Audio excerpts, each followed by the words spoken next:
What if I told you that in America, being average is almost a secret fear? A quiet nightmare people don't talk about out loud. Not poor, not failing, not struggling, just average. Because in the United States, average doesn't feel neutral. It feels dangerous. It feels invisible. It feels like disappearing in a country that worships standing out. From the moment Americans are children, they're not just asked, "What do you want to be when you grow up?" They're asked, "What are you going to achieve? How will you change the world? How will you be different?" Participation trophies exist.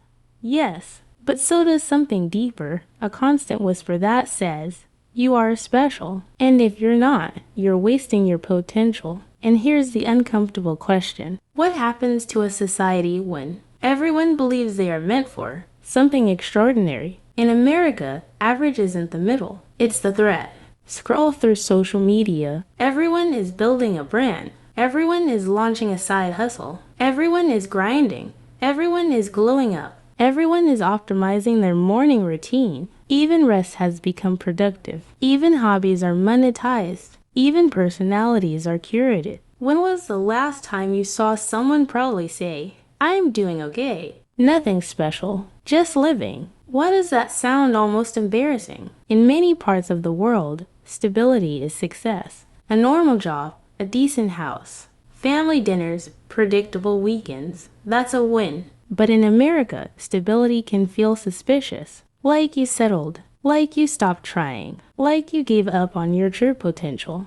And that's where the fear begins. The American dream was never about being average. It was about rising. About going from nothing to something. From ordinary to extraordinary. From unknown to unforgettable. But what if everyone can't rise above average? What if average is mathematically unavoidable? If everyone is above average, then no one is. Yet the messaging never stops. You're unique. You're one of a kind. Don't be like everyone else. Be the best. Win. Dominate.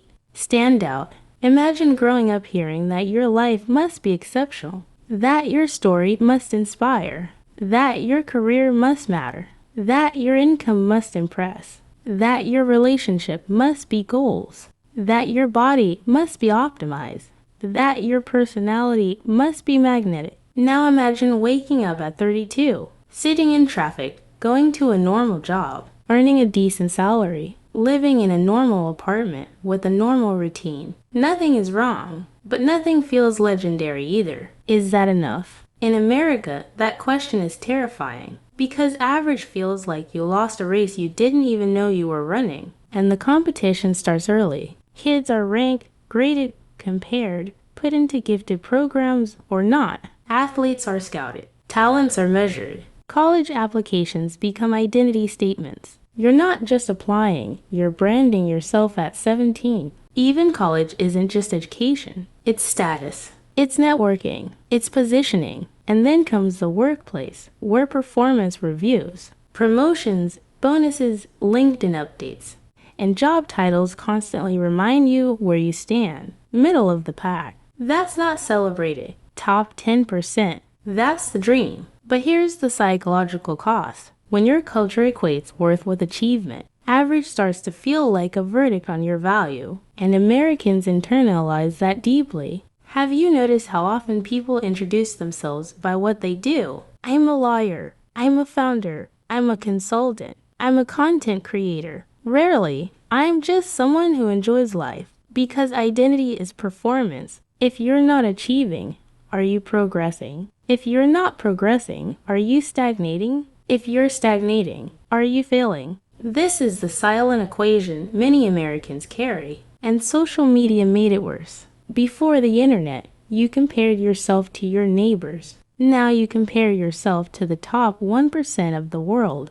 Filtered, edited, optimized versions of them. You don't just see someone successful. You see someone younger than you, richer than you, fitter than you, happier than you, more traveled than you. And suddenly your normal life feels small. Even if it's good, even if it's stable, even if it's peaceful. Why does peace feel insufficient in a culture addicted to momentum? There's also something uniquely American about reinvention. In many countries, your path is shaped by family tradition, community, social class. In America, you're told you can become anything, which sounds empowering. But it also means if you don't become something extraordinary, it feels like your fall. No excuses, no limitations, no ceilings. So if you land in the middle, it's not destiny. It's perceived as a lack of effort. That belief creates pressure because average becomes personal failure, not statistical reality. Let me ask you something. Would you rather be happy and average or stressed and exceptional? And here's the twist. Most Americans would say happy, but their behavior often says exceptional. Long work hours,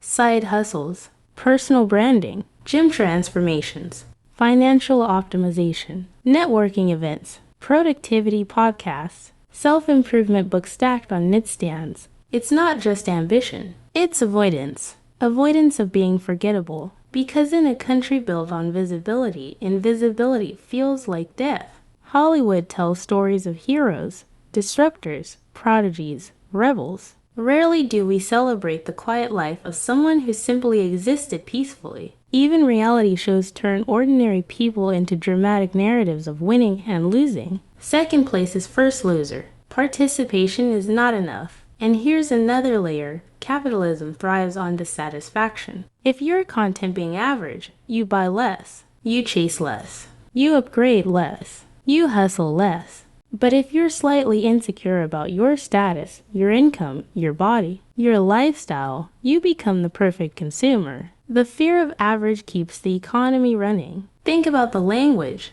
Level up, upgrade, next level, be better, never settle. When was the last time you heard, stay where you are? That's enough. In America, contentment can almost look like laziness. And yet, burnout is everywhere. Anxiety is everywhere. Imposter syndrome is everywhere. If everyone is trying to be above average, and most people statistically cannot be, what happens to collective mental health? You get a nation of high achievers who secretly feel inadequate. Because no matter how much you achieve, someone is ahead. You buy a house, someone buys a mansion. You get promoted, someone sells their startup. You get in shape, someone runs ultramarathons. You post a video, someone goes viral. So the bar keeps moving, and average becomes not just a position, but a moving target you're terrified of falling into. But here's the irony. The things that truly bring fulfillment, relationships, health, small daily joys, emotional safety, often look average from the outside. No headlines, no applause, no awards, just quiet meaning. And yet those might be the most extraordinary things of all. So why are Americans afraid to embrace that?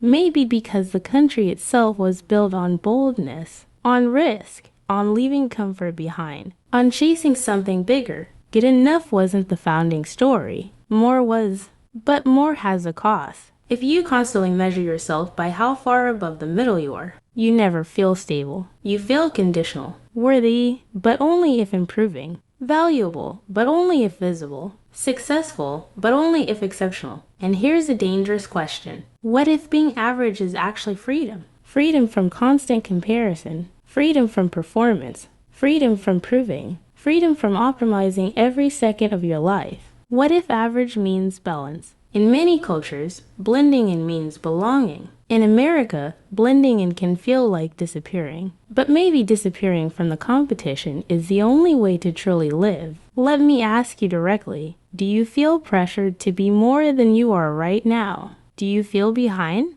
Do you secretly fear that your life story won't be impressive enough? And who are you trying to impress? Your parents, your friends, strangers online, or yourself at 80 years old looking back. Imagine being 80 and realizing you spent your entire life trying not to be average, instead of trying to be happy. That's the quiet tragedy, because average is not the opposite of meaningful. Average people fall in love. Average people raise families. Average people build communities. Average people laugh at dinner tables. Average people matter deeply to someone. Maybe the fear isn't about being average. Maybe it's about being unseen. And in a hyper-individualistic culture, being unseen feels like not existing. But here's the truth no algorithm will tell you. Most of life is average. Most days are ordinary. Most careers are steady. Most bodies are normal. Most relationships are imperfect but stable. And that's not failure. That's humanity. So maybe the real question isn't why are Americans afraid of being average? Maybe it's this. Who taught them that average isn't enough? And what would happen if they stopped believing that? I want you to think about your own life right now. If no one could see it, if no one could judge it, if no one could compare it, would it still feel insufficient? Or would it finally feel peaceful? Tell me honestly, do you think being average is a failure? Or have we been conditioned to fear something that was never meant to be feared in the first place? Because maybe the most rebellious thing in America today is being content.